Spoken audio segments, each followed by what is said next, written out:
Hi, I'm your host Vasco Duarte. Welcome to the Scrum Master Toolbox podcast, where we share tips and tricks from Scrum Masters around the world. Every day, we bring you inspiring answers to important questions that all Scrum Masters face day after day. Hello, everybody. Welcome to one more week of the Scrum Master Toolbox podcast. And this week, joining us from the beautiful city of Manchester in England is Elly Griffith-Ward. Hey, Elly, welcome to the show. Hi, thank you so much for having me. Absolutely. So Elly is an Agile coach at a major e-commerce company, previously in user research, and also, interesting aspect, let's see how that fits into Agile, a royal food historian. What do royal food historians study? Like the different foods that the royals ate? How it was cooked, like back in the day when you didn't have timers or the ability to weigh things so well. What did they eat? What did it taste like? What did Henry VIII eat for his dinner, for his breakfast? That's what we did. Very good. And she aims to improve the experience of work through reducing mental load, improving communication, and forming strong teams. And second, shift the focus from managing the worker to managing the work by focusing on flow and removing waste. Elly, that was a short intro. Tell us a little bit more about yourself and how did you end up becoming a Scrum Master? Thank you. So technically I'm an Agile coach now. I have been for the last 3.5 years, and probably just a more sensible title because I don't just work in Scrum, I work across XP and Kanban teams as well. So it's more of a sort of generalism. I got into it because I used to work in heritage, as you would imagine, as a food historian and also a user researcher back in my previous career. And the digital department was invented while I was working at some royal palaces. And they started posting blogs about this thing called Agile. And I started reading it, and I started reading more and more. And I was obsessed because it suddenly was a whole new way of working that I'd never even imagined could be. I can't tell you how inefficient. When did this happen, by the way, Elly? Oh, gosh. 2014, I think, was when 2014. Can you imagine what the world of work would look like from your 2013 perspective? Wow. How different from today was that? Oh my goodness, I could never have imagined it. Like I was working in palaces that have been around for 1,000 years, and genuinely the ways of working had been fairly stationary for the last several hundred years. It's quite hierarchical. It's very you could almost say command and control, waterfall, all that stuff is very, very, very clearly set in stone. And this, bottom up way of working where you connect to your feelings and, it matters how you communicate with people was just like a whole world away from what I could imagine. But then, so bizarrely, I ended up doing a silly charity dance at the Tower of London with the hiring manager for one of these teams. And she got me in. I love her. Thank you, Laura, by the way. Thank you, Laura. And it got me into working on the website and an audio guide app. And it was through that I experienced working in a Scrum team for the first time, and it just it really blew my mind because it connected to my personal heritage and my experiences in ways that I hadn't imagined. So my family history, my parents are in healthcare and mental health in particular. They do group facilitation, so that's actually really relevant.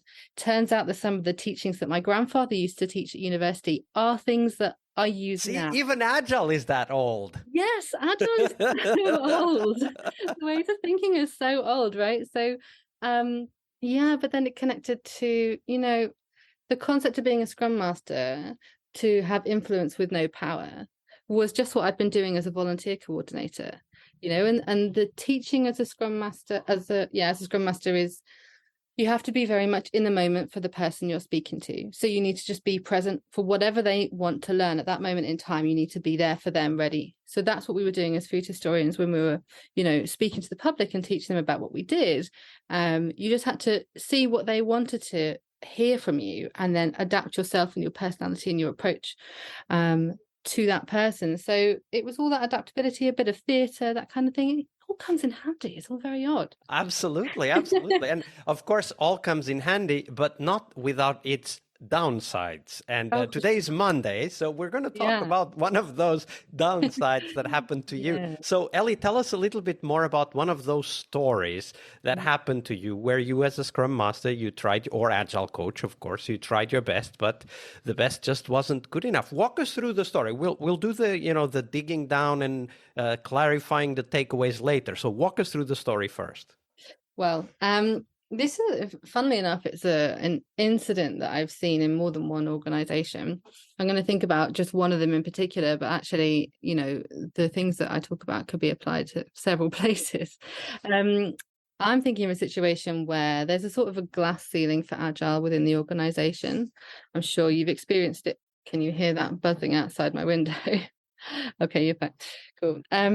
So the rest of the company worked in waterfall manner, and the digital department did Agile, right? And this is so common. And it's actually fine, right? Most of the time. The problem came when the work was being split by the waterfall side of the business. So that it basically... And by being split, you mean like planned and scheduled and assigned and so on, right? Yes. So, when work is split between teams, at a certain point, you think, oh, this is really big. This item of work is really big. So we're going to need to send this to that team, this to that team. They can work on it first and we'll send it to those teams like next year. Right? Because they don't need to talk to each other, obviously. Absolutely. How would it possibly matter? You just got to get your thing done. Don't worry about the rest of it. You don't need to be part of those requirements. And it would completely prevent any genuine iterative work. We couldn't work full stack at all. We had to work completely separately. So try to get that message across to the directors. But at this point, I was working at team levels very early in my career. And I only had a direct line so far up, and definitely only within the engineering side of the business. It didn't go into the commercial side of the business. So when I was trying to get these messages across to the people in the commercial side of the business, I didn't have that existing level of trust and the relationship that was going to be crucial to getting that message across. We shared our opinions, but I think it could have been more targeted. I think I also didn't really understand a few things about how really big businesses at scale needed to function at that point. So what I realized at that point was, firstly, change has to be probably about 70% top down when we're talking about this kind of scale of change. And I also didn't understand that at a certain point, a business does need to be waterfall, right? So I was fighting everything all at once, and I thought everyone should be Agile. I mean, I still do, right? But I thought everyone would benefit from being Agile. But these guys needed to work in waterfall when they're thinking like three. Or they couldn't work in any other way, right? Like yes. you were talking about in the intro how different the world is today for you compared to what it was before you discovered Agile, right? And many of the people we work with haven't yet discovered Agile. They are still in the 2013 stage that you were in, right? True. For them, everything is as it was before, even, as you said, maybe even some 100 years ago. Indeed. So when you say at certain point the business needs to be waterfall, I'm hearing, and I want to confirm this with you, I'm hearing that you mean that it's not practical to teach all of these other people how to do Agile and move them into Agile because it would make the project so long and so late that it wouldn't make any sense anymore. But it does not mean that it could not be done over time without the time pressure of the current project. Is that what you mean? It actually wasn't what I mean, but I agree with everything you said. So that certainly applies to the fact that I would love all of the other departments in all the businesses I'm thinking of to be Agile, and I think it would help them. What I'm thinking of more specifically was the roadmaps for the software work. If you're thinking 5 years ahead, right? I appreciate that you need to think in terms of this thing needs to happen, then that needs to happen, right? So there's a certain Gantt charty nature to it, in that we're going to work on that, then the time will come to work on this thing, then the time will come to work on that thing. The problem was that split was happening completely outside of the engineering departments like radar, and they and it was far too close to the time at which they start. So they were getting involved in planning that would be like, a current quarter or something. And that's just way too close to the time when the engineering department should have been consulted. So I think I think that we need to think about, in terms of roadmaps, we need to be talking about including the engineering team, as early as possible. But there is and there's also, ultimately, when you talk about roadmap, and I think that's a great insight from what you just said, is, if you're planning a 5-year plan, you need to plan it as if it was a 5-year plan, because that's what it is. Yeah. Right? But then how you translate that into Agile is a completely different step. Absolutely. Yeah. Right. Yeah. And when you say the team needs to be involved, I'm assuming here that you mean the team needs to be involved when it's close enough for something to go into development. Yeah. So I'm thinking, and maybe for the big, whatever, like high level direction or vision, maybe we could call it. Yeah. I'm thinking, like when you say, we're currently working on product A, in the future, we might consider a whole different product B. When it comes to the point where you start thinking about product B, then you get the engineering team involved immediately. They just don't need to think about it, and if it isn't going to come into reality, if the market conditions aren't right for that product, right, we don't need to be thinking about it now. And especially because as engineers, we want to prepare for it, right? And we will start creating some abstractions in the code, maybe even create some mock-ups and prototypes and so on when it's not necessary. But yes, exactly. But as soon as it becomes a viable thing that we are thinking we're going to do, definitely get the engineering teams involved. But so I think that we just need to think about our roadmaps in a sort of practical way.